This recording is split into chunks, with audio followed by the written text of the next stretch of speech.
see in suits that I can say, I think you are going to put on suits. You are very smart, my boss. Ladies and gentlemen, I want to take recognition of the availability of our leader of opposition of the National Unity Platform, in Uganda. He is making them do all sorts of bad mannerism without even care, for as long as they want to get rid of him. You have manifested to be different. You have made us proud. Accountability is now visible, and there is purpose as to why the opposition must always have that person at the helm to check government. Government is purely checked now, and it is being done by your able leadership.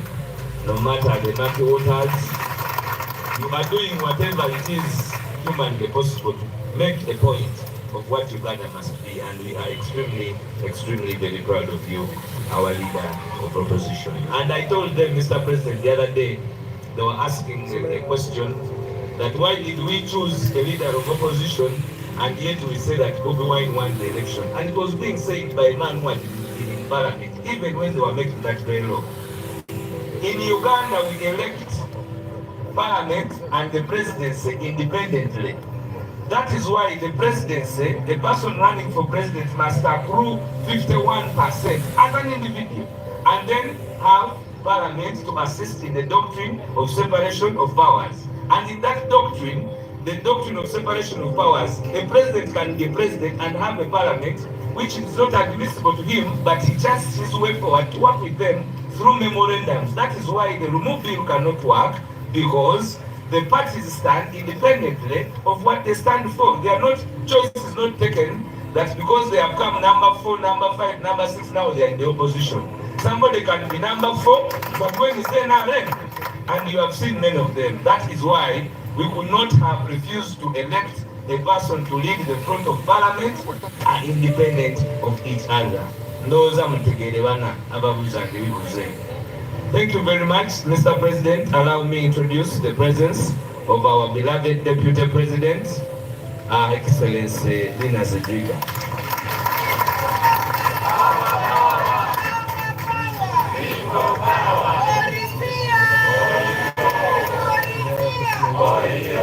And lastly, Mr. President, amid the stars are foot soldiers. Foot soldiers, viva! Viva! Viva! Viva! Thank you very much. Ladies and gentlemen, allow me to invite them. Chief, you are here. Mr. President, come and greet the President and the leadership. That man has been in prison, and he comes from Mitiana. Mitiana what? Greet him there, not here. Mr. President, who are there. The major Chibako of Fulani is Babundi. It's a member from Mitiana and was imprisoned. They are the group that have not accepted Lomo to do everything he wants to do there. And we thank you. Without wasting time, ladies and gentlemen, allow me to invite my brother, Honorable Zake, to come and say a few words before we invite the next speaker, Honorable Zake.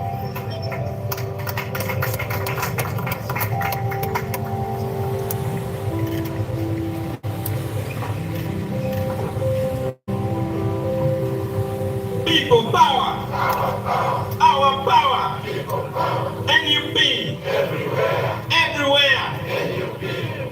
Mr. President, the Deputy President, our parliamentary leader, Right Honorable Joel Senyonyi, the Secretary General, fellow MPs, and all the National Unity Platform leaders and the members. I'm here in the capacity of the National Secretary for Youth, and I'm here specifically to communicate about the youth convention that we're gonna have on the 25th of October in Jinja. The people of Jinja are gonna host us.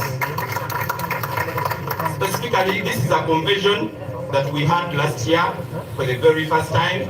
We're gonna have it for the second time this week on Friday, and it's gonna be our second convention for the young people, only the leaders of the young people, the youth leaders from the village level up to the national level. We shall be glad to have you all I'm calling upon all the young leaders of the National Unity Platform to turn up in Jinja, Kakindu Stadium. That's where we're gonna be. Please turn up.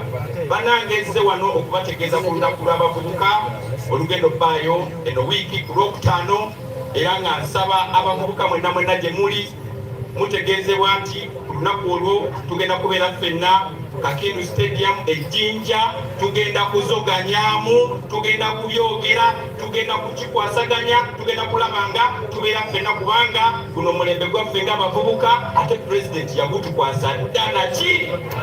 Mwebale nnyo, mwebale ddala. Nsaba okuddiza omuzindalo guno spokesperson waffe. Mwebale nnyo. People power.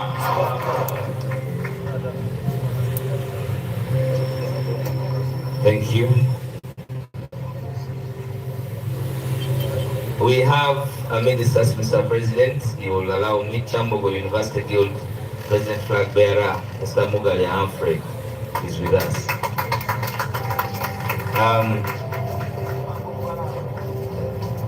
We also have Nalubega Halima, Shakira Kulumba, Okoman Sibi, Kathy Kalumba, Sarah Nachintu from ANT. Sarah Nachintu from ANT. You're most welcome. We have Aisha Waligo from DP. You're most welcome. Ambassador Natet, now we took without wasting time, ladies and gentlemen, allow me to take this profound moment to invite our president. He is, you're going to see him, you must clap because he's now walking better, he has no stick. Please join me, all of you, ladies and gentlemen, to invite the President of the Republic of Uganda, His Excellency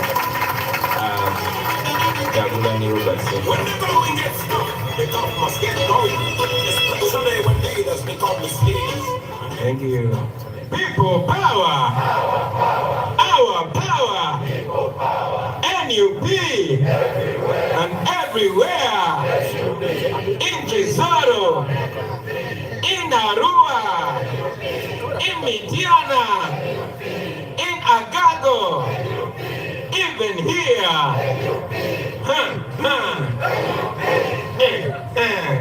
Thank you, ladies and gentlemen. Please take a seat.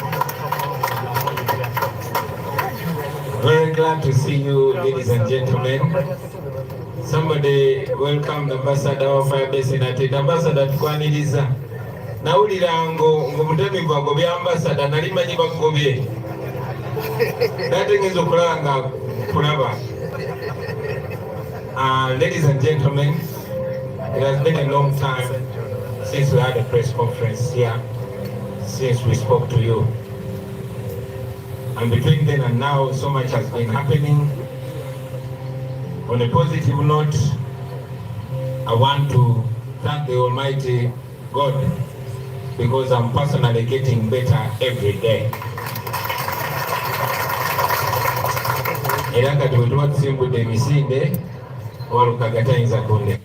I also want to salute our comrades and welcome them back, Comrade Nobiangi and Comrade Mwada Kwenyeji from Umrah. Assalamu alaikum warahmatullahi wabarakatuh. Takbir! We used to tease Nubian, we used to call him Haji Ali because he used to be the devoted Muslim in our group in Firebase. So now the name has come to pass. The man is Ali and his Hajj. Also, ladies and gentlemen, we're supposed to be here with Mama Jolie Mugisha, the Deputy President for Western Uganda. But as you all know, the Lord had to take her to be with him.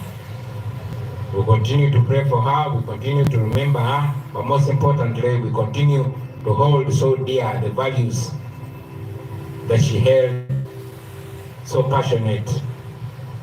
And I hope all of us can uphold her legacy. Continue resting in peace, Mama Jolie.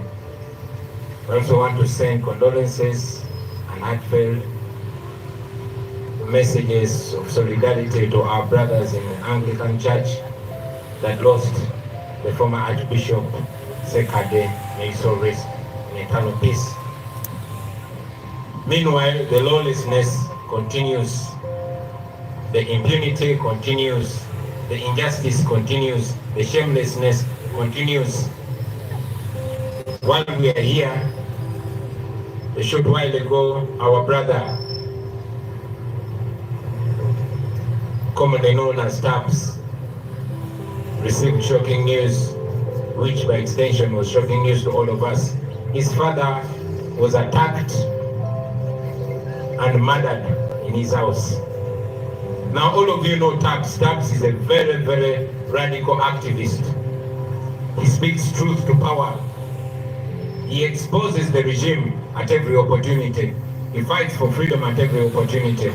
Now following a very deep interview, an international interview that he did exposing the injustices and the atrocities meted on the people of Uganda by the Museveni regime, it is highly suspected that those that killed his father in cold blood wanted to get back to him, to get back at him.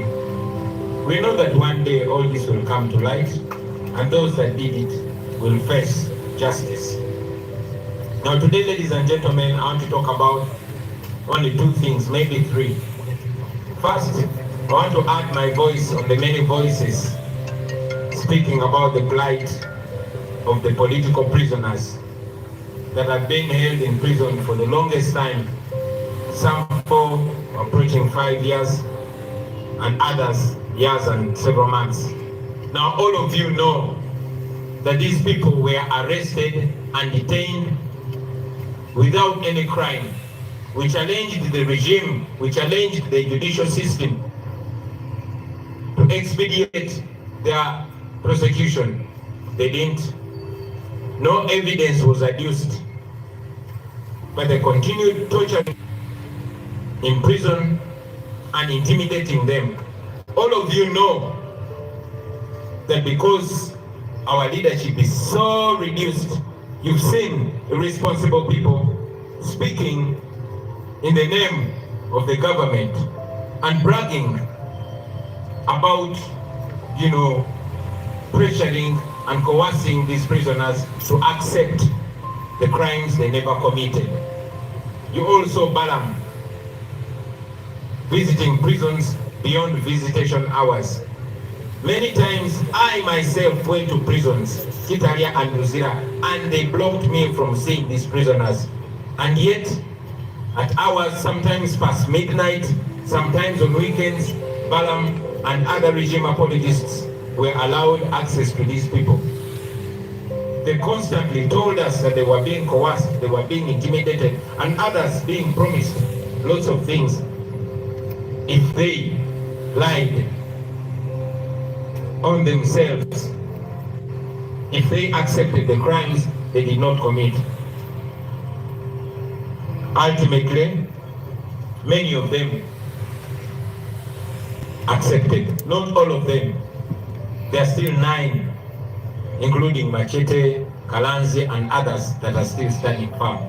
But ladies and gentlemen, I want to tell you that we understand, I personally understand, and I believe most Ugandans understand. We understand these comrades. We know that they are so pressed from all angles, denied access from we, their leaders, who give them confidence and hope, and yet pressured and coerced, using the prison officials and using those that are occupying government positions. I have a strong message to those our colleagues still in prison, that we are still standing with you. We do not criticize you for weakening, because we know what you're going through. We even understand people like Sanya, who are coerced and intimidated, that unless they come out and put on NRM t-shirts and start praising General Museveni, they won't get their freedom. We know that the things that they're being forced to do or say are not the things they believe in. So I want to encourage all of you not to see them in a negative light. Don't criticize them. Don't abuse them. Don't insult them. Give them love. Give them hope, because they need it. They have fought a good fight, and they are still fighting. Keep your arms open for them. I want to thank our team that has been looking after their families, paying school fees for their children. I want to thank you very heartily for not stopping, and we shall not stop. These people are innocent. These were just supporters. The regime is doing this to intimidate anybody else, but they don't know that they continue to expose themselves. As for us, we shall not give up. I also want to salute comrades like Machete, like Kalanzi, and many others who are still in prison, and they are still refusing to go by what Balaman Museveni is saying. Because they understand, we took time to explain to them, it is so dangerous for anybody to coerce you to accept and be convicted, not of any other crime, but terrorism. That means you are a terrorist. That means you are accepting a curse on yourself. This regime is so heartless. You cannot subject somebody's son or daughter to such a curse. They didn't. Terrorism, supporting the opposition is not terrorism. If so, why did they arrest me? Because these people were supporting me and the National Unity Platform. Why don't you arrest me? Why don't you prosecute me for terrorism? That shows that you're just cowards. Anyway, we salute you, comrades. We are still with you, and we shall continue standing with you. Those that are still in prison, I would understand if you gave up. But again, I would hold you in so much honor if you didn't give up. Because at the end of the day, you can never defeat somebody that does not give up. Museveni has done everything is to try to weaken us. But the only thing that we have bigger than him is that we refuse to give up. So friends, wherever you are, refuse to give up. I also want to once again raise the plight of our missing people. Our people are still missing.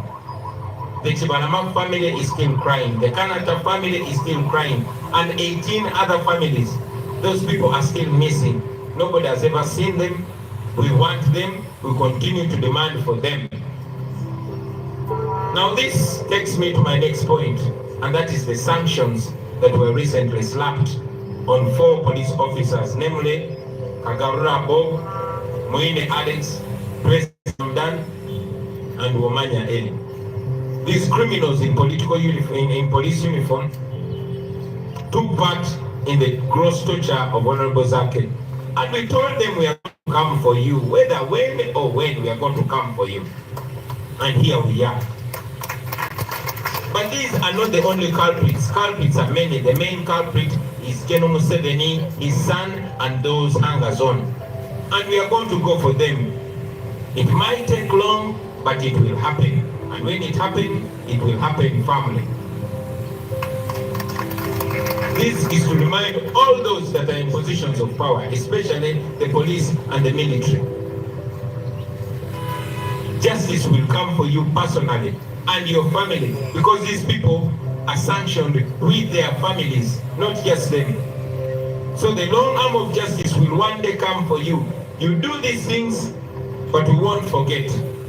Justice will come for you, and be sure you will pay. You will pay for all the things that you're doing to the people of Uganda.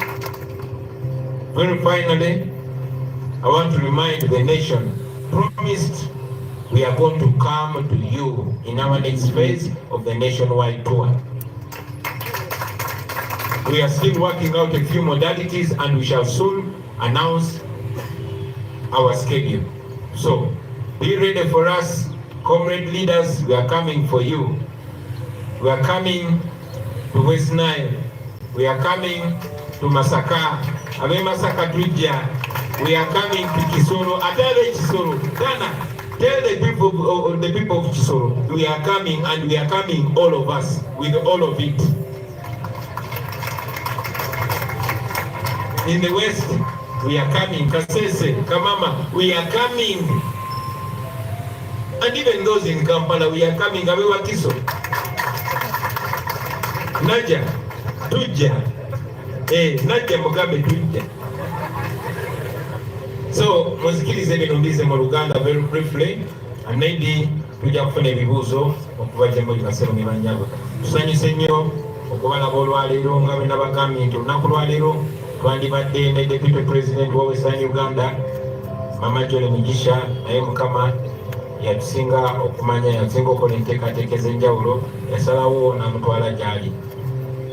Twongera omwenyumirizaamu, twongera omumesinga, n'okusingira ddala twongera okutambulira mu kkubo lye yatulaga okumuweesa ekitiibwa, kuba ekyo kye tusobola okukola okuuma memore ye.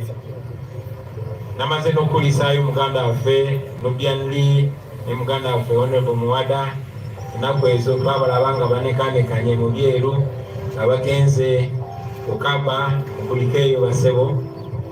Nabagambe mu Luzungu lwakuba eri mutongo byakabananga mangize ne mu Luganda. Nubianli oyo mu biseera byaffe ebya Firebase twamutiizinganga kubanga yali omusiraamu ennyo mu ttiimu yaffe, nga buli kaseera asaala emirundi mingi olunaku. Ne tumukazaako erinnya erya Haji Ali. Katonda w'amaanyi kyetwayogeranga ng'ekisaaka kakitutuukiridde. Ssebo Haji, salaamu alaikum warahmatullahi wabarakatuh. Naye era kibajjukiza nti obumenyi bw'amateeka bugenda mu maaso, ettemu ligenda mu maaso. Gye buvuddeko ennaku si nnyingi nnyo muganda waffe TAPS, bwe twakazaako erya TAPS, naye nga ye Andrew Natumanya, taata we bamuyingirira ne bamutukira mu nnyumba. Ekyo ffe tetulowooza nti kyagwawo bugwi, naye TAPS yali amaze ebbanga nga y'omu kubakuba ebifaananyi ebyanika ebikolobero gavumenti eno byekola ku bantu. In fact, yagenda ne maaso bwe yatravelinga n'agenda e Germany, alina interview ey'amaanyi gye yakola ku International TV, n'ayanika byonna ebisa ebikolebwa ku bannayuganda nga bikolebwa gavumenti eno. Baganda baffe abali wano, ebiseera bingi bwe mulaba nga tulina bakomrade abava mu Western Uganda, bano balubongoya, bano bakatana, bano babadi n'abalala, abamu balowooza nti abamu Western Uganda bo bali bulungi, bo beeyagala. Naye ate ebiseera ebisinga bye basinga okubonaabona kuba ne mu kulonda bo babagana okulonda. Naye tekikomaawo, omuntu yenna ayogera amazima nga wa mu Western Uganda, ate baba bamuteekako nnyo amaanyi kubanga bo balaba nga abaabuusa nnyo. So muganda waffe TAPS tulowooza nti bakikola ng'ekibonerezo gyali okutemula taata we. Bamuyingirira ng'ali mu kulya kyaggulo, ne bamusambasamba ebigisi ne bazimenya, ne bamutuga, tebalina kye baatwala. Tumanyi nti ssaawa zino nga tukyafugibwa bano abantu abatemu, tetusobola kusaba kunoonyereza, kubeera nga bwe mwalaba nga bamaze okunkolako obulumbaganyi bagamba nseredde n'engwa, nga bamaze okutemula Yasiini Marua bagamba bansanze n'emmundu. So tekyewuunyisa okukeera ku makya ate ne bagamba taata wa TAPS yeetuze. Oba ne bakwata abamu ku bantu be, bino tubyogera ng'ebyokusaaka, naye era ebintu byonna byonna wano e Uganda bibanga ebyokusaaka. Naye tumanyi nti olunaku lumu tujja kumanya amazeyi waffe Muzeeyi Tebandana bajja kufeesinga akaguli era babitebye. Leero njagadde kwogera ku nsonga bbiri zokka. Ensonga esooka ey'abaganda baffe ba political prisoners oba abasibe basiba olw'ebyobufuzi ngawe muze mulaba nti olwa pressure gye muze muteekawo basebo ne ba political prisoners baffe abamu bagenda babata. Pressure gye mwateekawo ey'amaanyi locally ne internationally ya forcing regime okuta bano bawaiza ba Edi Mutwe ba Nubian Lee ba Dani Majiki ba Monde Ntambi n'abalala. Newankubadde Mwai Museveni yafuba nnyo okuteekawo ekiboozi n'agamba abantu batadde bateeseza nange, era nakozesa ne bannaffe abamu okwagala okuteekawo ekiboozi okutusindikiriza okwogera ne Museveni. Twakyogera lunye era tuddamu ne tukyogera nti tetugenda kuteesa ku ddembe lyaffe kuba lyatuweebwa Katonda ne likakasibwa constitution. Tetugenda kwegayirira Museveni mu ngeri yonna yonna kuba tetulina musango gwe twazza. In fact, we tuwa tunuulira mazima Museveni ye mmenyi w'amateeka. So tetugenda kwogera naye oba kumwegayirira. Naye pressure gye mwateekawo era gye muze muteekawo nga muba demandinga internationally nti babadde bafuuse n'aba icons ng'otambula eyo mu Amsterdam gy'otamanyi n'osanga kafaananyi ka Olivia Lutaya nga bakapaintinze ku kisenge. Bano abantu babimanya nakibagambako wano nti baagala okuta abasibe bano naye bamanyi nti bwanaata bano abasibe olunambayo basobola okubakuba mu kkooti. Guyinza obutasalibwa kati naye gye bujja kuba baba n'omusango gubaloopa gavumenti eno okubasiba mu kkomera ebbanga eryo nga tebalina musango. Gavumenti ya Museveni yalemwa okuleeta obujulizi bwonna obulumika baganda baffe. Eyo ensonga lwaki babadde tebawuza okumala emyaka 4. Bonna Lukutana yakuba muntu amasasi bamusiba yonna ku ngazi izo, mwana bakanyamunyu ebbanga lye bamusiba n'abalala. Abakozi b'ebikolobero bonna nga kwotadde n'ababbi b'amabaati bonna babasibayo abamu ssaawa abamu nnaku. Naye baganda baffe kubanga baavaayo ne bawagira opposition ne bawagira Kyagulanyi babasibe ne bwe baatuuka nga batuuse ku kisenge nakibagamba nti ino gavumenti eyagala bata ebeewonye kuba mubatuuse mu bulago. Basala amagezi gonna okwejjako omusango so that bwe muvaayo mu kkomera okusooka temusobola basiba balopa mu kkooti batanza. Nene ekyokubiri nga bamanyi nti bwe munaakomawo temujja kuba nga muli kaali nnyo. Ensonga lwaki bakozesa amagezi gonna era ensonga nga Museveni bw'alonda omuntu kuba minisita ng'alina ensonga emulondesezza nga bwe yalonda Saamu Mayanja nga ensonga ye yagenda kubboola Kabaka. Bw'atyo bwe yalonda Balamu ng'ensonga ye yagenda kusendereza baganda baffe na kubatiisatiisa kubakkiriza misango gye bataakoze. Mujjukira twakyogerangako nti twagendanga mu kkomera okulaba naffe bano nga tebatukkiriza balaba. Nange kennyini emirundi mingi nga ngenderozera n'ekitalya naye nga bannemesa okulaba bano abantu nga bagamba order from above bagambye temulina balaba. Naye ate era nga mawulire ge tufuna agavaayo nti babajjayo sometimes n'ekiro 6 kubanga Balamu oba omukozi wa gavumenti omu agenze okuboogereza okubasendereza okukkiriza emisango gye batazza. So oluvannyuma lw'okutiisibwatiisibwa, oluvannyuma lw'okutulugunyizibwa n'abamu okulimbibwalimbibwa nga babasuubiza of course batagenda bawa bamaliriza nga bannaffe abamu babagonzezza okubakkiriza emisango gye batazza. Tuze nga tubanja bannaffe nga twagala babate naye nga n'abamu kubakolera gavumenti naye nga beerimisemuffe nga bagamba abasibe tubakolamu ssente. Museveni jako mubasiba fije tukomobanga okugaggawala. Nengamba kati lwaki temubata bizinesi negwa?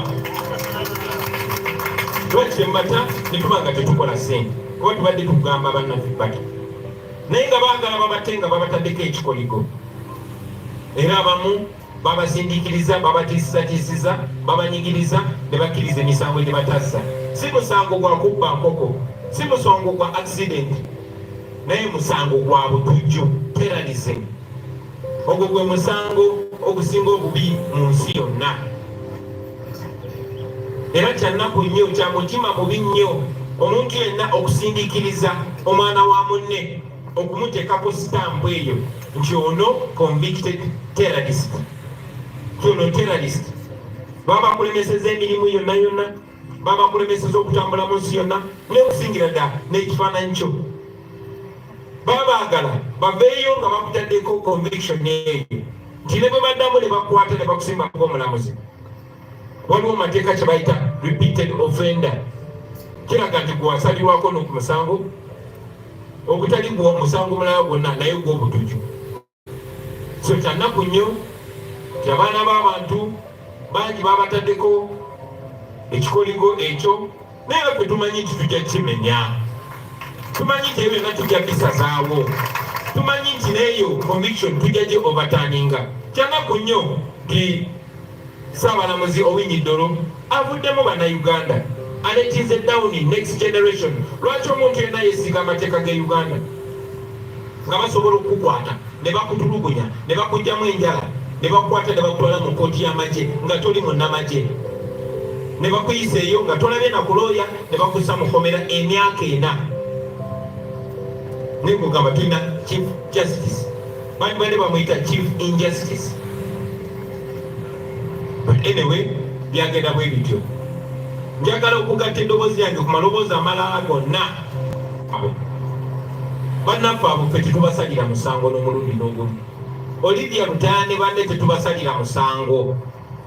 Balwanirizi ba ddembe era mu maaso gaffe bali balwanirizi ba ddembe olubeerera. Ne baganda baffe basaanya mpewo y'ebweru agivize up everything n'eddembe lye n'okumuteekako ttaaga eya terrorist. So mubasaasire, bwe bajja gye muli mubaanirize n'omukwano, mubaanirize n'ekisa era mubawe obuyambi bwonna obwetaagisa. Njagala nnyo okwebaza ttiimu yaffe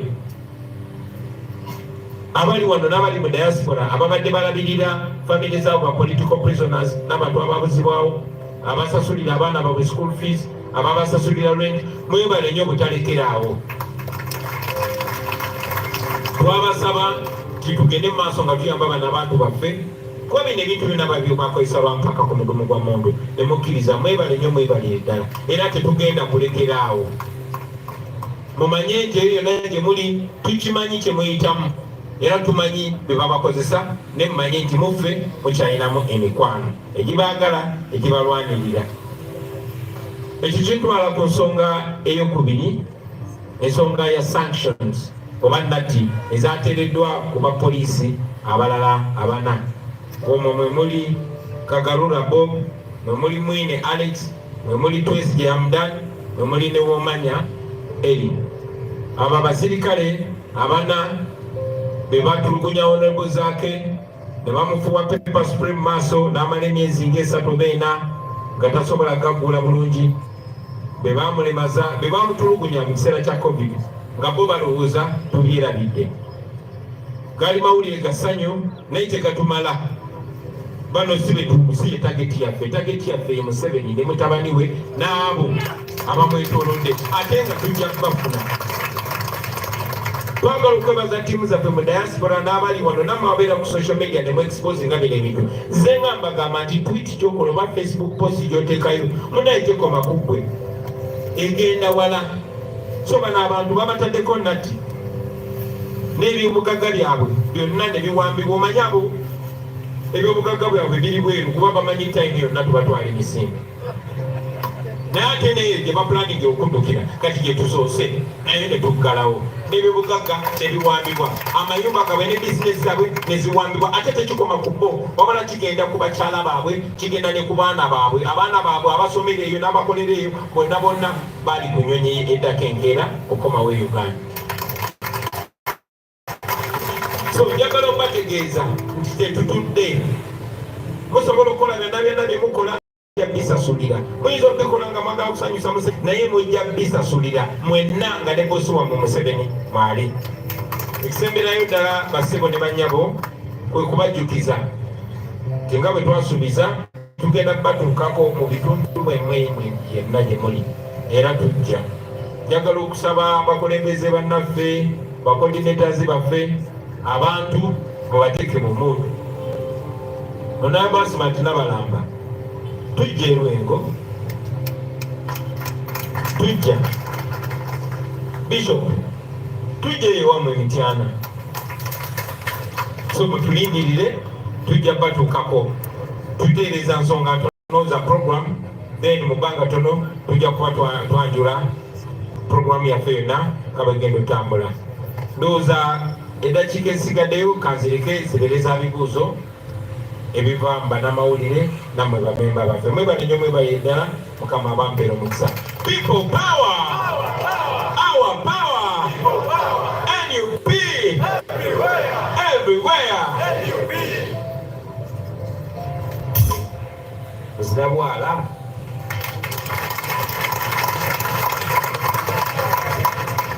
mwebale ate mukuze kisoka. Abavubuka tujja kubayitira Kakindu Stadium ate awo waliwo ebyendawulo empewo diri awo Kamala tusoga ajja kubeera mu kisaawe ekitidi tunakola tutya ni president ali kwita yena president ali akerowooza ate bawulira nti nibo munatukobera. Thank you very much Mr. President, especially this big delegation I've been seeing is from Luweero. All of you stand up for recognition from Luweero. People power, our power. Thank you very much. You can have your seats.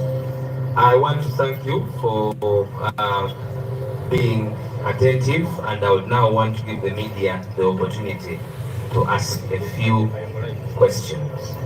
So to the media, what would be your questions? Yes, my brother from NTV.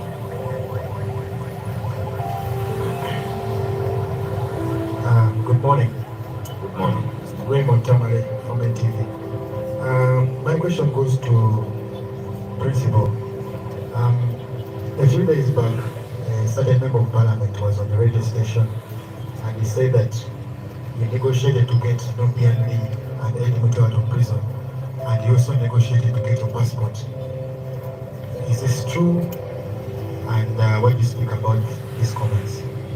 And also, the last two occasions, you say that you're going to come up with the dates. Can you give us a hint and say maybe the tour is going to start next month or something like that? Thank you. Any other person with a question? Baba TV. Kusonga balaini. Eyanziza baba. Nize amaina nize Iganasa Baba TV Radio. Ndiko. Mbadde ngenda kuza mu Luzungu naye bannange abasinga wano ne bangamba atukozese Uganda basobole okukifuna. Tulina bill ze tulina temuzikonyeeko. Tulina bill ya Honorable Lumu ya ekwatagana ku kulonda David of the Opposition Business nga abadde agitembe mabega. Tulaba ebibiina ebisinga eby'opposition nga bigyesamba. Tulaba UPC, tulaba DP ne NRM yennyini gyetwayisukira nti yebadde ekitembeera neevaayo n'ekisambajja negamba oyo avuga kiki. Nammwe mwennyini aba NUP alabako council nga naye ali mu kakiiko akatulako olwo ne bakisambajja. Okulonda leader of the opposition mwenga NUP mwaki olw'okuba nti mulaba nti kyali kibakuba nti nga bwe mulina abantu abangi nti n'omukulonda okuddako kwamfulidira 26 musobola okufuna abantu ne mufiirwa ekifo kino ekyo kisooka. N'ebbaga eddala erya Honorable Masasi Mpuuga eyali omumyuka wa President Robert Kyagulanyi Ssentamu mu Buganda oba Central Region ery'okuzzaawo term limit gye twajjawo mu 2005 n'okutereeza oba sayite ennongoosereza mu ssemateeka nti yalaba zikyali bisasa Mwami Museveni okuva mu buyinza. Mwenga aba NUP nga tutadde ku bbali ebiriwo enkolagana yammwe wakati wammwe ne Masasi Mpuuga bwe temulaba mu okuzzaawo term limit eno eyaggibwawo oba ne age limit mu 2017 ekikonde ekyanyoka mu paalamenti temulaba nga kiyinza okubayambako okuggyako Mwami Museveni. Ekisembayo omuzungu gwe mwogeddeko ateeka sanction ku bakungu ba gavumenti yali aleetedde n'ambasada wa America mu Uganda Mwami Paul obuzibu yali akamala okuteekako sanction ku Uganda omuzungu mwennyini n'asindika obuwumbi obusukka mu 4 zibayambeko mu kwetegekera ekirwadde kya mpox. Ate mwe mwennyini muze mwegayira omuzungu alegere okuwa Uganda obuyambi. Ate namwe omuzungu gwe mulaajanira. Ate ne Mwami Museveni tumulabeko emirundi mingi ng'atugamba nti omuzungu ono talina kalungi katwagaliza ate yatuwa obuyambi. Temwandiba muzannyo between gavumenti nammwe nga omuzungu ono atuzanya buzanyi. Eyanzisa kibuuzo. Abuuziza ebibuuzo bingi naye kirungi birina ne ansa nnyangu nnyo. Yes, CBS Lwengo bali ku ddembe. Agange ezowammwe bali ku ddembe Joseph. Ekibuuzo kye mbuuza biri bibiri. Ekisooka twagala tumanye omuwendo gw'abo abatanakkiriza nga basibe b'NUP muwendo bali bameka era abakkiriza bali bameka. Ekirala twakula ewaffe batugamba kisekanyo lyagwe muwanvu tubuulire ebyekibuga.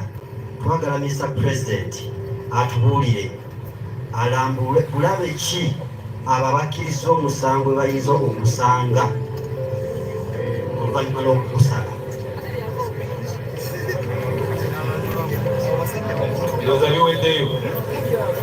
Are we okay? Come lastly, we're here. First,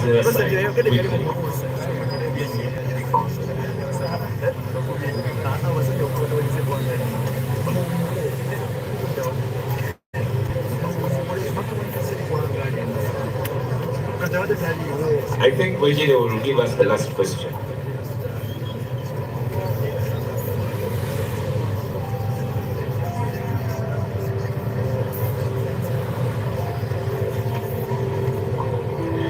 Oleni webale kutambula. Olwaliro sijja kubuuza pulezidenti kyange kakigenda eri honorable zaake twandyagadde okumanya otubuulidde olunaku lw'abavubuka. Tulabye emirundi mingi nga poliisi evaayo ne babalemesa buli lwe mubeera mulina enteekateeka yonna mu bintu ebyenjawulo.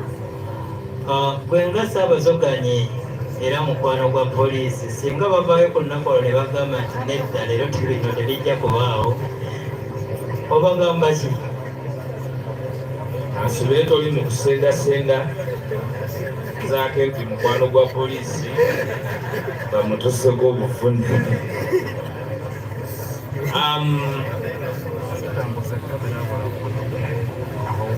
Baiswa ebibuuzo biwireyo.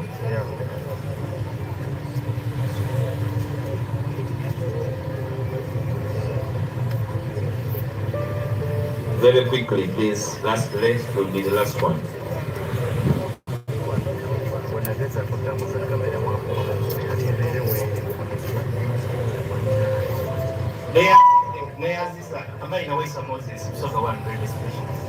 Ndagala ekibiina kya Nuupu waliwo ensonga eri mu ggwanga.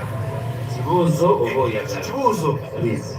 ku nsonga omutuuze omu Munnayuganda omukazi eyasimbuse empisa n'akuba owa traffic oluyi ng'amutiisatiisa ng'amugamba tomanyi muntu godiiringi naye osobola okufuya omulimu menga Nuupu abakulembeze mu Nuupu kyogerako muti. Thank you very much. Bana mukasekerera Waiswa Moses.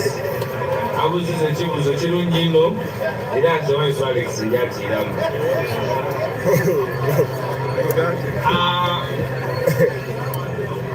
Power, our power, of course, impunity, amanya memanye, nepotism, favoritism, lack of meritocracy, ye characteristic ya government yetu. Kakati ebyo byonna oli ayinza n'okuba talina kyali naye asobola okukozesa erinnya lye olulimi lwe okukangakanga oli atwala obuvunaanyizibwa okukola ekituufu. Bwe tutyo bwe twakirabye tusobera tukuseemu tusaba obuwumbeefu bw'abantu. Let's all be able to live with each other nga buli omu azanya looli ye.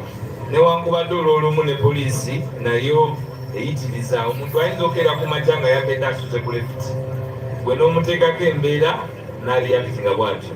Thank you very much. No, please. It's all right.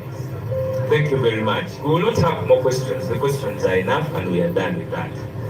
I also wanted to respond to the question of my brother from Baba TV about the second bill of term limits. Whatever you're talking about is not new to us. If you all remember, there's what you call the scanner. We have a ruling of the Supreme Court in the election petition of Amama Mbabazi versus General Yoweri Kaguta Museveni, where government, parliament, and all other institutions and the electoral commission were commanded by court with the 10 reforms, and they have never come to light. So I am seeing cut and paste from somebody with something that was already discussed in the Citizen Compact of Hotel Africana. Secondly, that very gentleman, Mr. Finito, when we passed our constitution as National Unity Platform, our constitution, we say that every position, somebody will occupy it for 2 terms. He's on public record, himself coming out through the media and saying you cannot have term limits in a political party. So he is only trying so much to become an ostrich and be seen because of his bad mannerism. I don't think he has good intentions. Omanyi kamyufu akuyambako okuzaako amasanyalaze nga gagenze nga toyinza kuyita wa umeme. Naye ekibi kya kamyufu ate ye mwennyini asaliikiriza nga talinaamu mutwalo n'agenda n'agajjako democracy kati Mr. Finita ali mukola nga kamyufu w'amasanyalaze ababuzaabuza. That is how I understand the question. Let me invite Zake first quickly, and then I'll invite other leaders.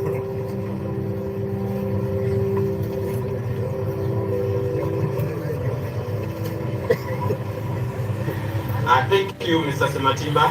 First and foremost, I wish to let you know that this is a party organization activity whereby it does not require whatsoever the requirements of a public gathering. But still, we concluded with all the necessary notification to the security. We do not actually think that police will intervene, but in case that is done because we are not in Portugal or any other country, we know that anything is possible, but this is a party organization activity whereby we do not have to pass through all the formal requirements, and I think we shall have a successful event. So I still call upon all the young people to turn up, and I see most of you right here. You know the party we are in, it is a young party, and we know we are all gonna be there in Jinja, Kakindu Stadium. Njagala okukibategeeza bulungi nnyo nga nva ku kibuuzo kya Sematimba ekyo nti guno omukolo gw'abavubuka si mukolo gwa bulijjo nga gino ejja public nti olina okuyita mu mateeka ga public events. Nedda, wabula guno omukolo gwa kibiina, guno omukolo gw'abavubuka ba kibiina kya NUP, era nga twakoze ku nteekateeka zonna okulaba nga tutegeezaako ekikwatako aba security, aba internal affairs, okulaba nga omukolo guno gugenda mu maaso, era tetusuubira muntu yenna tutataaganya, wabula ffe ng'abavubuka okubeera ku mukolo gwaffe ogenda okubeera ogw'omulundi ogwokubiri. Ogwasooka gwali wano, oguddako tugenda kubeera Jinja ku Lwokutaano luno, era nga nsaba abavubuka ffenna tubeeyo kuba abasinga ndaba wano ba kibiina kya National Unity Platform, ate abasinga muli bato. Tubeereyo ku Lwokutaano tulabe nga tuzoganya. Mwebale nnyo, mwebalire ddala. Nange sinaweza ndowooza nzija. Thank you very much. Let me invite the Secretary General to take us through the questions. Thank you so much. Sabu, awamu omusajja ono gati bamuyita Finito. People power, our power. Yeah, Mr. President, fellow leaders, I will respond to a few questions. I want to first of all welcome this man, then seated from detention. Then seated, tumuyita flag raiser, kubanga mulaba abeera awanise bendera. Bamuwamba nga bamujja wano ne bamutwala ne bamukuba ne bamutusaako byonna byonna, naye mu kumaliriza ne bamureleasinga, naye nga bamaze okumutiisatiisa ne bamugamba nti bino byakola alekera okubikola, era kati ali mu defiance ono gwe mulaba. Bamugamba jangu wano densite, bye bamugamba byokka bye njagala oyogere, saagala oyogere ebirala. Bangamba obutaddamu kundaba nga nyambadde nga bwendi, n'obutaddamu kubanga ntyobola omukulembeze w'eggwanga, gwe bayita omukulembeze w'eggwanga, era ne bankwesa obuwandiike ne ka vidiyo nga mwetondera ku vidiyo mwe nalaba ku TikTok. Bangamba siddamu omutyoboola, naye tewali kutyoboola, wabula njogerako ebyo ebituufu byayisa bannayuganda oba byatuyisa ebyali mu kataka. Bandirako emiko wansi w'ebigere nga bwe bankuba zisolido, era ddala ng'owulira obulumi paka ku mutima, solido zize bakkuba. Obulumi nawuliranga bw'amaanyi engeri gye bantulugunyizaamu eyo, ate nga bakutaddeko ekikookolo tosobola baani abakkuba oba ani ababitusaako. Eyatera ne baŋŋamba siddaano ku media n'ebyogerako oba okulabisa bwe bino bye tudde ne tulabisa, era emungu ebiremesezaayo bannaffe obusibe. Nasangayo abavubuka bangi okuva ku myaka 17 paka ku myaka nga 25, naye nga abavubuka ebyaddala tebalina misango, babatyako bya mundu, sibamanyi manya naye bayogera ebitundu bye bavaamu, n'abamu ku bantu abavaayo nga bamentioninga abamu be baali bakata, okuli nga Jena Kireewo, okuli Wambaale. Abamu bamaze emyaka egiwera okubira ddala mu myaka, bali myaka gye bamazeeyo, bali mu mbuya Museemwayi kuba gye bantwala, nze bansuza Museemwayi embuya, then ne bansuula ekireka ku Wembule.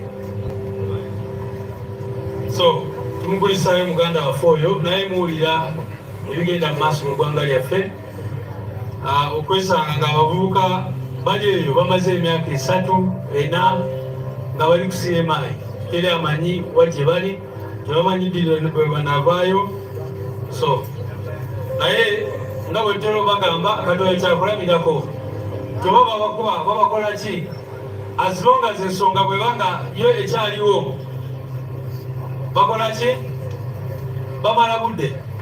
Kubanga omulaba bamugamba nti toddamu kwambala bwotyo, naye kati ndowooza asazeewo n'ayongerako ne buno okulaga nti ensonga gyayimiriddeko ntuufu.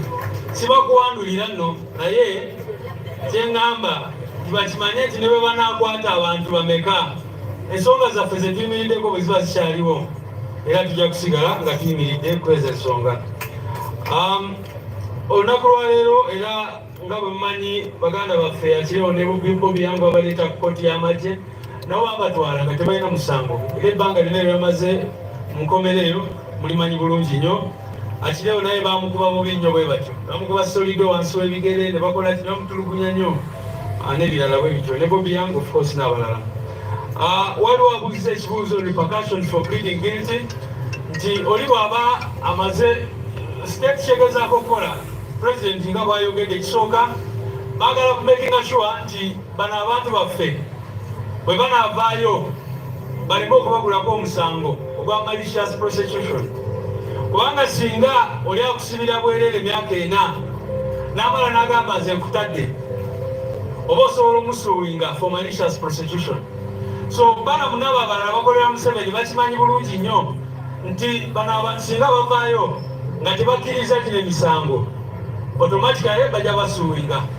Ensonga endala eya ICC, kuba nti Museveni n'abantu bwe twabatwala mu ICC kati bakimanyi nti bano abaana bali makomera be bamu ku bujulizi bwe tubadde tutegese kutwala mu ICC.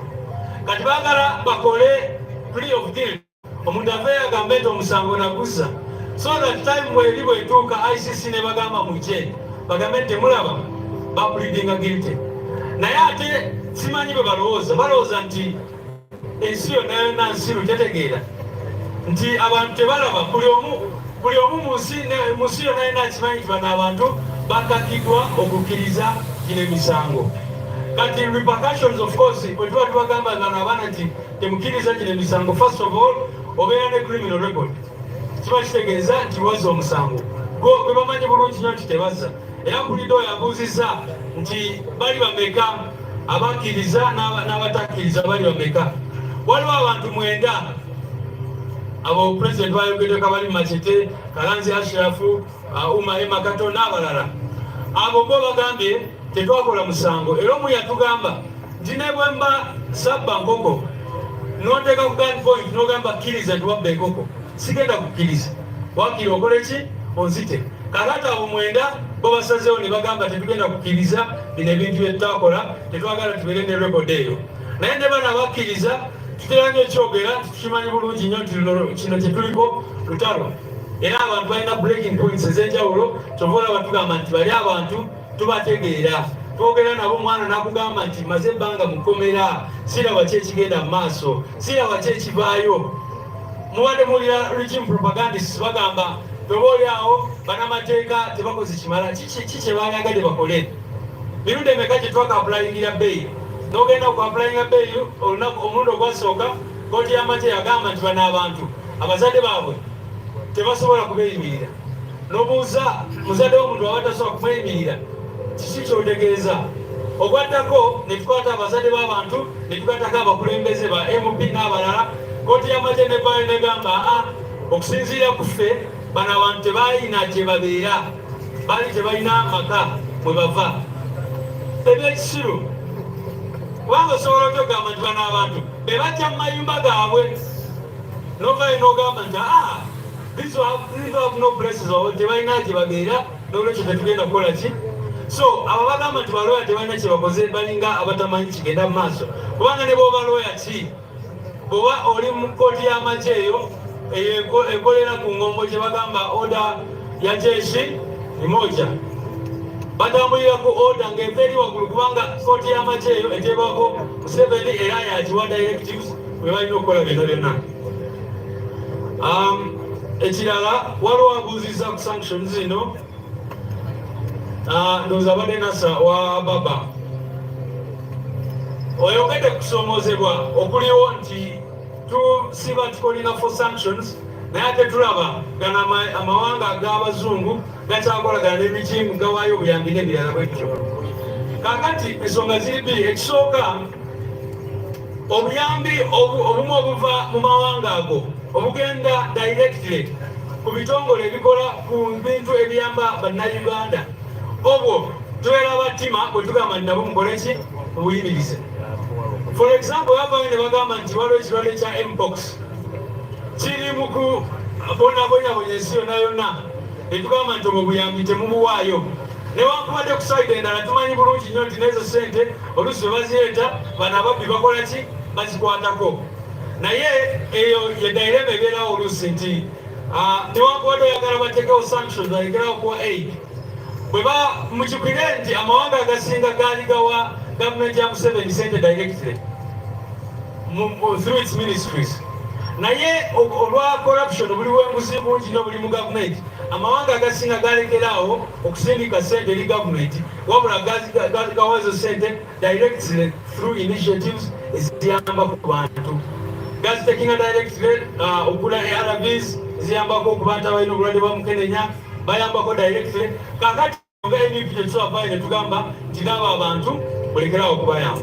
So njagadde okitegeera ekyo, naye tumanyi bulungi nnyo nti ultimately nekino katukyogere, maybe kankyogere nti ultimately mwe abali wano nga mukiikiridde bannayuganda bonna, amawanga ago ag'abazungu si ge gagenda okulwana olutalo luno lwe tuliko. Gwe nange naawe n'oli olutalo luno fe abalina okulwana 99%. Bali bayinza otuyambako 1% eyo batekewo sanctions bakole ki n'ebirala ebyo byonna byonna. Kyova olaba batuyita ki? People power, maanyi g'abantu.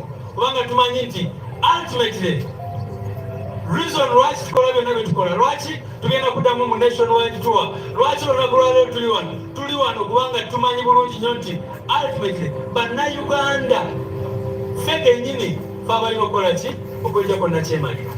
So newankubadde tusanyukira sanctions netukola ki byonna byonna obuvunaanyizibwa obusinga buli kuffe nga abaana ba Uganda. Finally, babuuziza ku diro tutandika nationwide tour. Tour eyo tugenda kitandika mu nnaku ntono nnyo. Mukimanyi bulungi nnyo wiiki ewedde twagenda ne tumitinga abasajja ba poliisi abaali batuyimiriza era ne babuuza ebibuuzo bingi nnyo. Naye tekyokuwamba abantu baffe ne tukibabuuza ne tubagamba mulekerawo okuwamba abantu baffe. Poliisi yo ng'egamba ebyo si ffe ababikola, tuwaliwo ebitongole ebirala. Naye ne tugamba mu mateeka poliisi yokka yeyalibadde ekwata omuntu, naye etteeka nayo likulagira kutya bw'olina okukwata omuntu mu mateeka. Era byonna ne tubyogerako, ne twogera ne ku nationwide tour n'ebirala bwe bityo, so tujja bategeeza about the specific dates. Era twakomplaininga nnyo eri abapoliisi n'ensonga ey'okutulemesa okukungubagira deputy president waffe yatuvaako bwe twagenda Embalala. Mutugire bwe twali Embalala Nyamityobola twakeera nga tulina omukolo okukungubagira deputy president waffe ne tusanga ng'amagye gateekirize ekisaawe kwe twalina okubeera. Finally, njagala kubiriza abantu baffe mwenna. Mukimanyi bulungi nti mu kalulu akagwa gavumenti yavaayo, regimeno yavaayo neyimiriza okuwandiisa. Ne gavumenti yali terina ssente, n'olwekyo abavubuka abawerera ddala 2 million tebasobola kwewandiisa okuparticipatinga mu kulonda okwo. Kaakati we twogerera, there is a new registration going on. Abanira bagenda mu maaso n'okuwandiisa abantu. Naye tuwulire mu bitundu ebimu bakikola mu kasirise. Twagala kukubiriza abavubuka mwenna gye muli mugende abo abantu mubayiike bwizi. Bw'abanga yeekweka mu nnyumba samoya mulumbeyo omusange mugambe njagala kukola ki? Kwewandiisa. So kampeyini yaffe yafuna ndagamuntu, mugende maaso mwewandiise. Ate mukimanye nti bo bagezaako okukola ebyo kubanga batya bamanyi nti abo bantu bonna bagenda kwewandiisa bululu bwa NUP. Naye ndagamuntu erina emigaso mingi nnyo. So kyokkola twagala abantu baffe baleme okumisinga out kweyo service. Juzi bafudde ne bagamba bwe oyagala kugattibwa tikati weetaaga ndagamuntu. Simanyi bwe oyagala ki, byonna byonna bagezaako bitaginga ku ndagamuntu eyo. So tubakubiriza mwenna mugende munonye abo abantu mwewandiise mu making sure nti ofuna national ID. Ebirala tunaabiraba. Mwebale nnyo.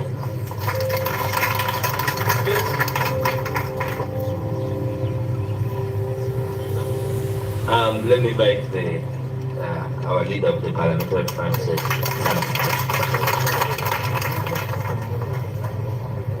SG era atabuseemukko agenze n'agamba bano abantu abakola ebintu ebyekisiru nga SG weyogera okwambalanga amasuuti bw'ogamba lubeera mukambwe ate awo wetukwagalira ssebo. People power, our power. Kimu bibiri olumukulu yabuuziza ku bbiri ya lumu leero nga tubadde ku nsonga ndala nnyo naye kale naye tujja giddamu. But just one quick thing. Muze mulaba abantu abatandika okikola baali ba gavumenti kati mulimu n'abeeyita ab'opposition banenya NUP ku lw'abantu bano abaasibibwa. Tojja bawulira nga banenya gavumenti eyasiba abantu bano nebateeka mu kkomera emyaka gino gyonna nebalemeza eyo nebamma bail terese bujulizo okulaata emisango gitambula. Tebajja kunenya gavumenti naye bajja kunenya NUP ate nga beeyita ab'opposition. Abantu abo bakolera ani? Waliwo n'omukulembeze omu yagenze n'agamba ku mitimbagano nti abakulembeze ba NUP bafunye nnyo ssente ku nsonga y'abantu abali mu kkomera. Engamba yiri omukulu ono twali twakava mu kalulu etumuwa ekifo mu paalamenti ngero kyabonaabona n'abantu baffe abali mu makomera abaabuzibwawo paalamenti nga yeeteeseza kwefunira kasiimo kufuna ssente nga tukyali ku nsonga z'abannaffe abali mu makomera. Ate yagamba mbu ffe tufunye nnyo ssente. Naye ekyokusa omulungi Uganda babuufu bategeera balaba kyekigenda mu maaso. Omukulu yabuuzizza etteeka mwami lumu lyaleeta. Ekyomukisa omulungi kakigenda kyeyoleka ani ali emabega wa lumu, kubanga si yeeka ng'omuntu bantu musajja wattu.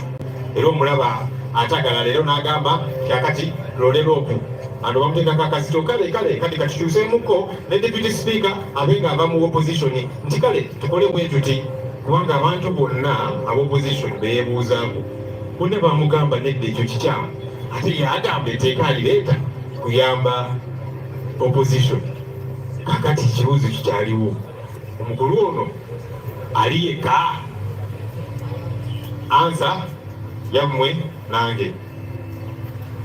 Very briefly, there's been a lot of talk in the past from people in the government, but now they have been joined by some who claim to be part of the opposition, who have regularly been blaming NUP for the political prisoners. You will not hear these people blame the regime which arrested these people, has locked them up for 4 years, no granting them bail, no bringing evidence and all of that. But they will blame NUP.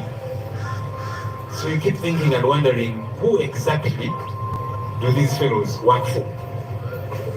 One of our former leaders here, because we threw him out for his bad manners, was on social media saying, you see, NUP has made a lot of money out of these political prisoners. I said, seriously? This is a fellow, when we got out of the election, we gave him a responsibility in Parliament. As we were battling with political prisoners, missing persons and so on, he was in Parliament awarding himself an appreciation, a service award, while we were battling with all of these different issues. So I asked the question, who exactly has made money out of all these problematic endeavors? Your answer is clear, the writing is on the wall. Somebody asked about the Rumu bill. As we have said, unfortunately for Mr. Rumu, I even sympathize with him because he was given the responsibility by whoever gave it to him. And now he's struggling with the task he was given. That's why you see him moving positions every so often. All of it now, then also the deputy speaker come from the position. Now also this and so on. Total confusion. Because he said that this bill is for the good of the opposition. But the opposition that you have been going to severally has told you, this is a bad bill. But he's insisting with it. So who exactly is he working for? Abaffe. Bwekibanga kirungi okulonda leader of opposition, tekyalibadde kirungi okulonda leader of government business naye? Bwekibanga kirungi okulonda chief opposition whip, ne government chief whip naye lwaki takulibwako kalulu? Tikakati shadow cabinet leader of opposition gyalonda, naye yonna tulina okugironda. Lwaki ne cabinet ya Mwami Museveni naye tugikubako kalulu? Bwekibanga kirungi walina okubeerawo balance. So if you're saying it is okay to elect the leader of the opposition, all right. Shouldn't it also be a good thing to elect the leader of government business? If it is okay to elect the chief opposition whip, we should also elect the government chief whip. If you're saying we should elect the shadow cabinet, which currently is appointed by the leader of the opposition, let's also elect the cabinet that Mr. Museveni brings forward, so that there is a balance. Aside from that, it is clear who this man is working for. Mr. President, ebibuuzo ebisinga ebikambwe sebo tubikwasiza. Yango mbite.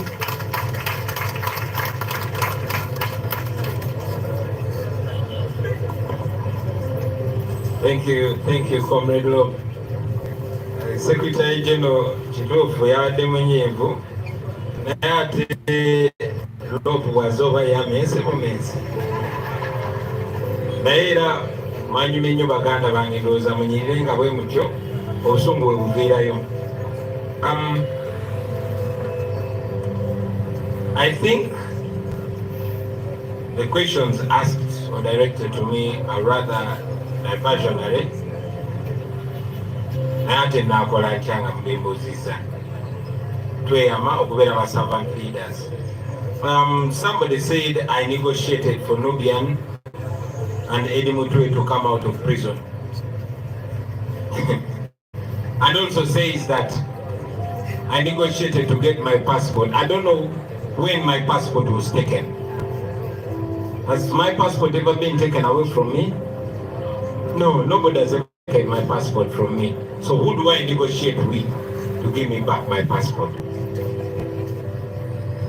And secondly, the same person that claims that I negotiated Museveni to release some of the political prisoners is the same person that was pressuring us that we should negotiate with Museveni. And when we refused, he turned into an enemy. And recently said, Nabagamba, I told you you should negotiate with Museveni. So which is which? And if I may ask, what then did I give in exchange for Museveni to free our people? Because the negotiation is give and take. You give him our prisoners and I give you what? They did not throw light on that. Because, I mean, if I negotiated with Museveni, now actually was abducted and taken for the same case. Treachery, possession of ammunition and all that nonsense that they put together. Bobi Wine is in prison. Same of Mighty family is in prison. So what did we negotiate for? Don't you see that these are the same? You don't see them in Uganda, Mumbuza nti waliwo omwami omu eyagamba nti nateesaganya ne Museveni asobole okuta Nubyandi, asobole okuta Eddie Mutwe, Dan Magic n'abalala ne Bobi Wine, era n'agamba nti era nateesa ne Museveni okumpa passport yange. Naye simanyi passport yange Museveni yali agitutteko oba poliisi yali etutte ku passport yange oba baali bagiwambyeko passport yange nga nyina ogisaba baginzirize. Ekyo sikijjukira, maybe yandikinzijukiza. Naye okubabuulira okubajjukiza nti omuntu y'omu nga bannaffe bakyali mu kkomera nga ffe tubabanja bubanja nga pakatikati bwe tubabanja, naye abayo n'agamba tumwolukusa agenda ateese ne Museveni ne tugaana kuba ffe tetwegayirira ku ddembe lyaffe naddala nga tetulina musango. Era awo lwago obutakwatagana naffe naye gye buvuddeko namulabye ng'akutte ekkubo ng'ali mu State House wa Museveni nga yeetema amaganze ndowooza ng'abaana bwa minisita. So ekyo kyongera okubalaga titulina abantu abagamba nti opposition naye nammwe ndowooza mugenze mulaba, kuba bw'oba ogamba nti nateesa ne Museveni namuwaaki, kubanga mu kuteesaganya twandibadde tuteesaganya nga mugamba mpa abasibe, tuwa abasibe baffe naye ffe tumuweeki. Bwe tuba twateesa naye natuwa abasibe ffe twamuwaaki, kubanga mmwe kennyini abaali balemerako nti twogere naye ne tugaana, mwe ne mugenda ne mwogera naye, mwe mwanditubuulidde. Naye era nga bwe ŋŋambye nti singa twateesa ne Museveni okuta abantu baffe kati akirewo ali mukomera bamusiba ensonga ze zimu ez'ekisirusiru buyekera bamukutema ebisosokolo by'amasasi bamukutema ebbaagi z'amagye n'ennyota z'amagye n'ebirala. Bobi Wine ali mukomera waffe, Sami owa Mighty family artist naye ali mukomera. So yoyo gwe twateesaganya naye. Ebigambo bino byonna kyogeddeko nti tulina bannaffe bengi tukuze tumanye ba opposition newankubadde babadde batulaga signals ez'enjawulo era oyo kabyogera y'obuzibu bwaffe bwava nti twagala okwogera ne Museveni. In fact bwemetegeeza programu yemu yagambye kakati ekiddako okukwata ffe, ekiddako okukwata Bobi Wine, kubanga bali be basiba bamulumiza nti emisango gye bakkiriza eyabatuma. Ate Bobi Wine alina okukwatibwa yateesaganya ne Nakyemalira. Njabajjukiza nti bino byonna byonna beeyogereddwa ku radio ki? Ku radio ki? Kale nno singa CBS yali esobola nange okumpita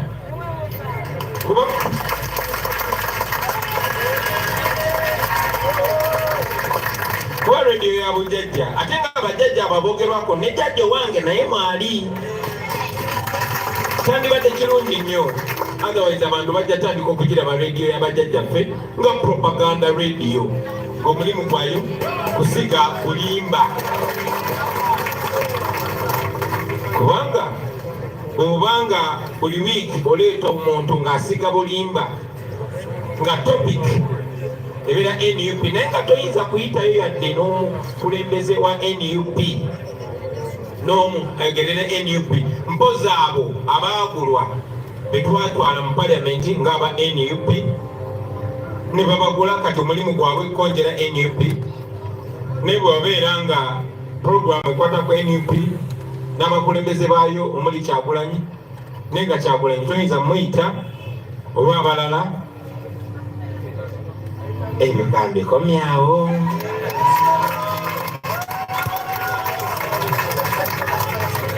Abatubuuza n'ekibuuzo ekirala ekya muganda waffe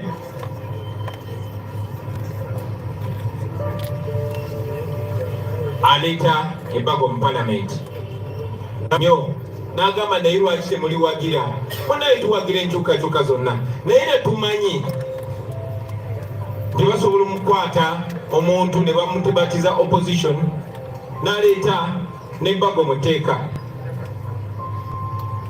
Naye njagala obajjukiza nti paliamenti mu ngeri nyingi nnyo yafuuka kisasalala, era buli tteeka lye baleeta twakibagambako nti waliwo akagenderere ak'okukyusa constitution yaffe mmwe bannayuganda babajjeko obuyinza obulonda pulezidenti. Tewali puroguramu ndala yonna yonna bino byakubawuddisa byabakubakudongowaza. Njagala mubeere boogi, njagala mubeere bagezigezi ng'ebyana by'emisota. Bino byonna byonna Omungereza ziyita semantics, kano konna konna kazigo. Abaffe oba oyagala okutereeza ebyennonda zendooze kyandisookedde ddala kwe kukyusa engeri electoral commission akakiiko akakola ebyokulonda gye kalondebwa. Ekizibu kye tubadde nakyo ekinene kwe kuba nti Museveni alonda byabakama n'abalala mu kakiiko ak'ebyokulonda n'abagamba mmwe kati mwe baleefu kati nange ndi muzanyi. So etteeka likyuke engeri reef gyalondebwa akakiiko ak'ebyokulonda bwe kaba tekakyalondebwa Museveni then oyinza okuba n'essuubi tekasobola okuba nga tekalina kyekubira. N'ekyo tekirimu kitwandisuubidde kati embago liba likolera ani? Abaffe okyogeddeko nti mu bbaga eyo mulimu okomyawo term limits oba ekomo ku bisanja. Kambabuuze bwe bakomyawo ekomo ku bisanja kuba ekizibu kya Uganda fena tukimanyi ne baganda baffe abo nga munalireeta mwali twakkiriziganya nti ekizibu kya Uganda ye Museveni bosinga ebigambo bibyakyuse. Abaffe bwe kibanga ekizibu kya Uganda ye Museveni ekomo ku bisanja lyeritujjako Museveni oba ekomo ku myaka. Kati lwaki tebaleese age limit si term limit? Kuba ne boleeta term limit Museveni ajja kujja agambe oke kale muteekewo term limit kasooke mpakala kateke 5 baguzayo 5 emirala. Kuba mu mateeka nga basomesa ti etteeka terikola nga lidda amabega likola ki ligenda mu maaso. So kakati gwe bwojja n'ogamba Museveni tugenda muwana tofaayo kandeete term limit. Kitegeeza yeweera ekisanja ekirala kimu yeyongere n'ekirala kimu okuliraani. So njagala okubategeeza nti bajja kuleeta obubadi bungi nnyo obwangu okulaba n'obutali bwangu okulaba. Akangu ennyo okulaba mwakalabye akoono eyaze n'agamba nti n'ekibiina ekirina okubeera nga kyekiralonda leader of opposition. Bagamba bagizeyo mu paliamenti okulonda leader of opposition kibeere nga kuli presided over by Anita Among. Nga Anita Among ekalabalaba okulonda okwo. Ojja kuleeta bakagabo bajemerwanga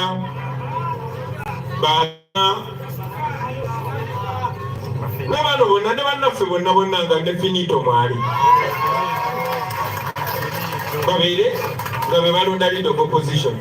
Kitegeeza ki esente nga bwe zisenga ziyiseŋŋanya emikono nga twagala kuyisaawo kino ne babawayo obukadde 10,000 obukadde 2,200 kitegeeza nti era Museveni gwe baagala okuwa obuyinza okulonda leader of opposition. So ekyo kyangu okulaba naye kino kiyinza okubabeerera ekizibu okulaba. Naye njagala okubategeeza abaganda bange nti obubadi buno bwonna bwe mulaba leeta ekigendererwa kubikkulawo constitution. Ate Museveni mugezi nti ayagala kukozesa mwe aba opposition. Owa opposition yalina okuleeta etteeka lino, yalina okuleeta ebbago lino basobole okugamba mwe mwalireeta si ffe twalireeta. Kuba Museveni bye tumukubisa mu bye tumukubisa n'okuswala mwekuli wadde takyalina nsonyi naye buli we tumukubamu tooki awemuka. So kati ayagala kikuwa bano bannaffe ssente bwe baba balireeta. So ekintu kyonna kyonna ekiriko okuggulawo constitution mbabuulirira bano mu kinootinge nti bino byonna byakuwuddiisa ono buzaabuza. Naye ng'olunaleeta ebbago okuggulawo constitution kyebagenda okusooka okuleeta bajja gamba okay nekino nakyo engeri gyebaguddewo constitution nekino nakyo kikole kite era kyekijja okuyita era kyekigendererwa kubajjako ddembe mwe bannayuganda bannange okwerondera president. Lwaki? Kubanga baganda baffe bonna abo abaali beerimbise muffe balaba chance eziweddeyo, balaba ensi bategedde, balaba tebakyalina kye bakyusa, kati bafuuse ndya byange ngenda.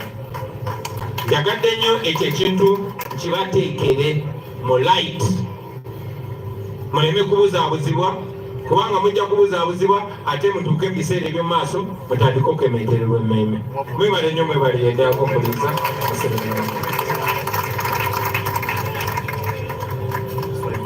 Thank you very much, Mr. President. Ebigambo byogeire. Tayogere ebigambo yamaani. Thank you very much. Thank you very much. Before we get the closing remarks from prayer from our Mama Lina Zedriga, there was something from Selector David here.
Thank you, thank you, thank you. Thank you very much. Mwebale nyabana iluga fighter mwongere ngale zamani. Mr. President, we want to thank you so much. Kubanga waliwo addition ku bantu abavubuka ab'ebitone bangi nnyo mu sphere zonna bali excited okweyunga ku revolution eno. Era banakatemba mwenna abali eyo ba artists mwebaliddala kubanga message yammwe oluusi moving up faster is a very beautiful song. Thank you very much, Dr. Devi and Luga Fighter and Team Bobi Wine for always coming up with those artists. Nubian, thank you very much for that big program. Ladies and gentlemen, let me invite Mama Lina Zedriga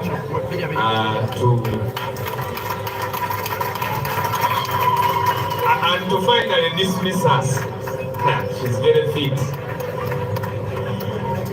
Thank you so much.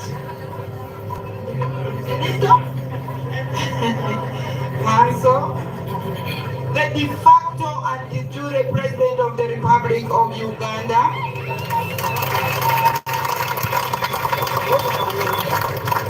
the Secretary General, Right Honorable Lewis Rubongoya, the leader of opposition,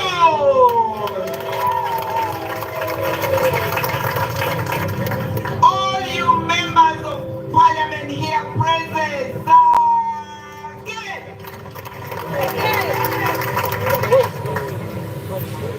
I see doctor, I remember the day we were battling with my son. I totally appreciate you in a special way. And Haji Nubian Lee. Salam alaikum wa alaikum salam wa barakatuh.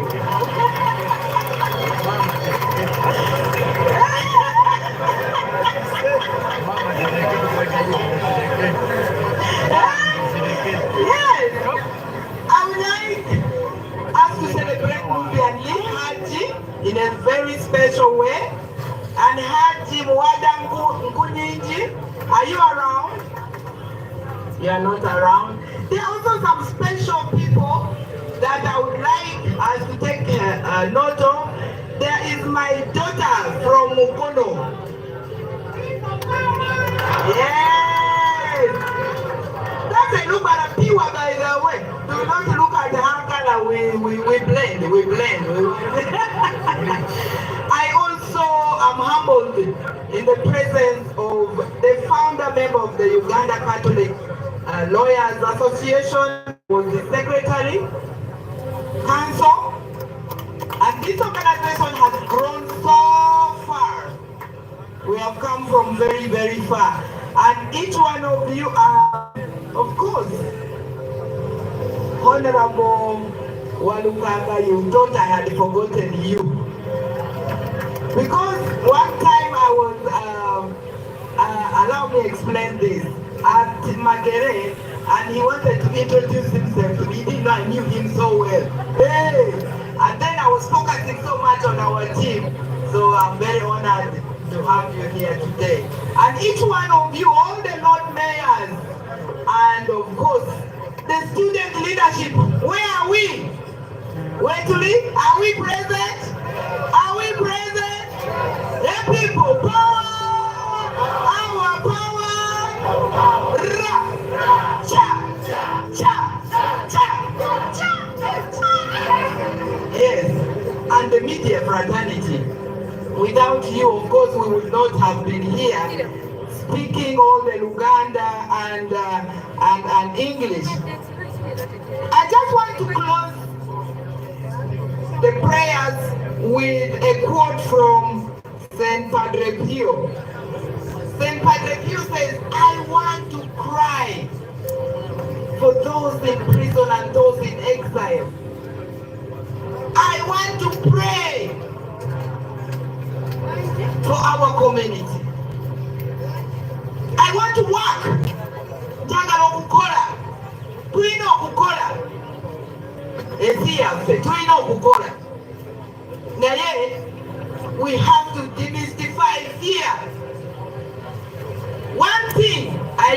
you. His Excellency is always telling us, please be the Bobi Wine. We are letting him down. We are letting ourselves down. Northern Uganda, we are coming. Karamoja, we are coming. We will come our country and reclaim our stolen victory, Your Excellency. Yes, that is the commitment we are keeping, and we will deliver. We are going to humble ourselves. I see there is a bishop. I would really have loved if you prayed in the closing prayer to give us the blessing, because as a practicing Catholic, when the bishop is around, I really do not have to pray. So I would like you to take this opportunity and grant us not only pray, but give us the blessing. Very, very briefly, as we go back to pray, and in a special way, for the degenerated, continued lies around our party, around our president, around our teams, and clean our hearts and our minds, never even to repost those lies. We propagating lies. Okolerani. Thank you very much.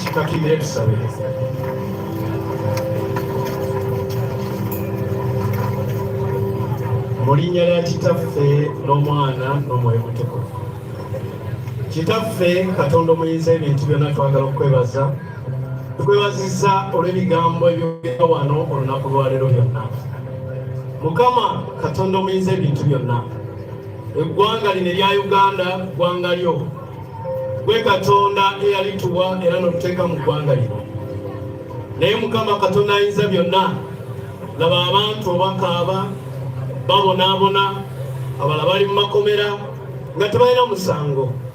Kitaffe tusaba golokoka otuyambe nga bwe wayamba abaana ba Isirayiri bwe baakuyita, Mukama n'obawulira. Naffe Mukama tubonyaabonye emyaka 40. Abaana ba Isirayiri baamala mu ddungu emyaka 4, naye bwe gyamala baavaamu. Taata, tulangirira mu linnya ya Yesu titugenda kuva mu ddungu lye tulimu, tugenda kuva mu kubonaabona kwe tulimu. Tusabira bannaffe abali mu makomera, Mukama Katonda ayinza byonna bateebwe, tufune ku mirembe. Era Mukama tulangirira watuwadde omukulembeze anaatuwa eddembe nga ye Robert Kyagulanyi Ssentamu. Mukama tusaba muwe obulamu, mukuume asobole tukulembera mu ggwanga lino. Tukwebaza Ayi Katonda mu linnya erya Yesu Kristo Mukama waffe. N'omukisa gwa Katonda Kitaffe n'Omwana n'Omwoyo Mutukuvu gubeere ku bulamu bwammwe, gubeere ku mirimu gyammwe, gubeere ku baana bammwe mu linnya erya Yesu Kristo Mukama waffe. Mwebalire ddala. Thank you very much. Finito. Conference finito. We are having our Foot Soldiers Soccer Tournament going on from the Department of Nubian League, operationalized by Abe Masinya.